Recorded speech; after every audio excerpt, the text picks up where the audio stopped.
चैत्र 15 गते जुन दिन माओवादी साथै गणतन्त्र ठिक भन्नेले आफ्नो शक्ति प्रदर्शन गर्दैछन् भने अर्कोतिर केही मानिसहरू राजा आऊ देश बचाऊ भन्दै जनविद्रोह गरिरहेका छन्। यसैबीच संसदमा होस् सदनमा होस् या जनताको मनमा विभिन्न प्रश्नहरू उठेका छन्। तीमध्ये एउटा प्रश्न हो नारायण हिटी दरबार हत्याकाण्ड। नारायण हिटी दरबार हत्याकाण्ड र अहिलेको राजा आऊ देश बचाऊ भनेर भइरहेको जनआन्दोलनबारे केही सत्य तथ्य रहस्य लिएर आएका छौं। भिडियो पुरा हेर्नुहोला। नेपालको इतिहासमा सबैभन्दा ठूलो रहस्यमय घटनामध्ये एक हो नारायण हिटी दरबार हत्याकाण्ड।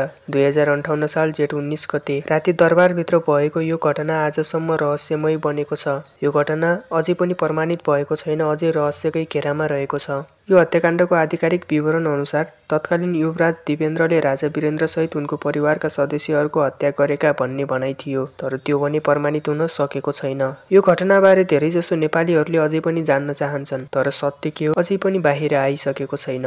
यस हत्याकाण्डका रहस्यहरूबारे धेरै जनताले यो घटनालाई षड्यन्त्रको रूपमा हेर्ने गर्छन्। तर अचम्म लाग्दो कुरा त त्यत्रो दरबार हत्याकाण्ड हुँदा पनि सीसीटीभी फुटेज किन सार्वजनिक गरिएन? दरबारभित्र त कडा सुरक्षा व्यवस्था थियो होला।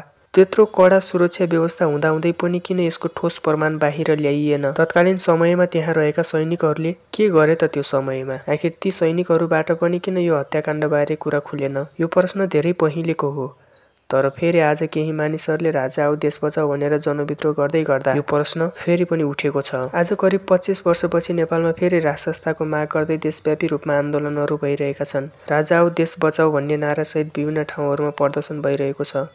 धेरै युवाहरूले गणतन्त्रपछि देशको अवस्था बिग्रिएको भन्दै राजसंस्था फर्किनु पर्ने माग गरिरहेका छन्। जनताहरूको धारणा के छ भने गणतन्त्र आएपछि नेपालले स्थायित्व पाएन भन्ने धारणा साथै राजा वीरेन्द्रको शासन बेलाको नेपाल शान्त थियो, राजसंस्था हटेपछि भ्रष्टाचार बढेको भन्दै राजा आऊ भनेर जनविद्रोह गरिरहेका छन्। तर राजाले आफू आएपछि के गर्ने भन्ने कुरा भने भनेका छैनन्।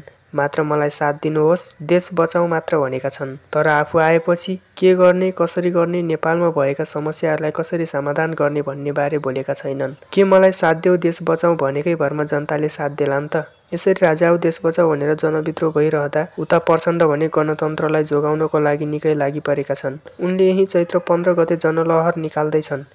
कतिले राजा ल्याउनु पर्छ भन्छन् त कतिले गणतन्त्र। यसमा तपाईको भनाइ के छ कमेन्ट गर्नुहोला। र के साँच्चै नेपालमा राजा आउलान् त?